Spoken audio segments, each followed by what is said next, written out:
चार प्रकार की मुक्ति का वर्णन है ग्रंथों में। जो पहली जो मुक्ति है उसको हम क्या बोलते हैं? उसको सालोक्य मुक्ति बोलते हैं। सालोक्य मुक्ति, सालोक्य मुक्ति में जीव जो है वो भगवान के धाम में निवास करता है, भगवान के धाम में निवास करता है, भगवान की भक्ति करता है और धीरे धीरे उस भगवान की भक्ति से उसके अंदर ट्रांसफॉर्मेशन, एक सर्टेन काइंड ऑफ इवोल्यूशन होना शुरू हो जाता है। और जब सालोक्य मुक्ति परिपक्व हो जाती है तो वह सानिध्य मुक्ति बन जाती है। वह जो सालोक्य मुक्ति है वो कन्वर्ट होकर सानिध्य मुक्ति के रूप में जीव को प्राप्त हो जाती है और भगवान की अधिक सानिध्यता, भगवान के अधिक सानिध्य में चला जाता है और भगवान के प्रति अधिक अवेयरनेस, भगवान के प्रति उसकी अधिक चेतना हो जाती है, भगवान के प्रति उसका अधिक जागरण हो जाता है, भगवान को वह तत्वतः अधिक से अधिक समझने लगता है और भगवान को अधिक से अधिक धारण करने लगता है। तो इस तरह से उसके अंदर ट्रांसफॉर्मेशन का, एवोल्यूशन का जो रेट है, जो गति है वो बढ़ जाती है और वह धीरे धीरे फिर भगवतमय होता हुआ सारूप्य मुक्ति को प्राप्त हो जाता है।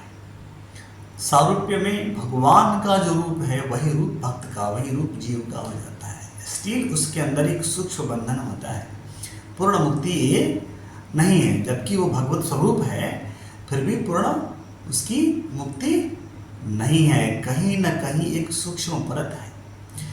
तो इस तरह से सानिध्य मुक्ति में रहता हुआ भगवान के लोक में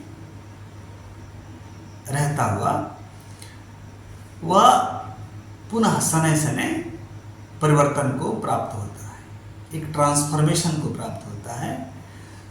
और जब यह सारूप्य मुक्ति परिपक्व हो जाती है तो यह सायुज्य मुक्ति में कन्वर्ट हो जाती है और इस स्टेट में भगवान के भक्त में और भगवान में कोई अंतर नहीं होता। जिस प्रकार का भगवान का ऐश्वर्य है उस प्रकार के ऐश्वर्य से युक्त हो जाता है और भगवान से एक ही भाव को, भगवान से अद्वैत भाव को प्राप्त हो जाता है। बिल्कुल संपूर्ण रूप से वो भगवतमय हो जाता है, भगवत स्वरूप हो जाता है, भगवान का विग्रह हो जाता है। कंप्लीट रूप से वह उतना ही पूजनीय हो जाता है जितने पूजनीय भगवान होते हैं, वो भगवान ही है।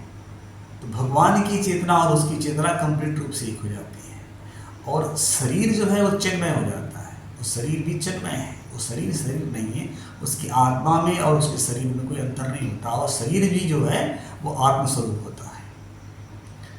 तो इस प्रकार से चार प्रकार से एवोल्यूशन होता है। यह उन लोगों की गति है जो इस अवस्था को प्राप्त हो गए हैं, जिनको पुनः लौटना नहीं है। जिनको पुनः लौटना नहीं है उनके अंदर भी चार प्रकार का एवोल्यूशन और या चार प्रकार की जो सूक्ष्म परत पाई जाती है, वो सूक्ष्म परतों को धीरे धीरे भगवान के लोक में समाप्त किया जाता है। सालोक्य, सानिध्य, सारूप्य और सायुज्य मुक्ति के द्वारा। हरे कृष्णा।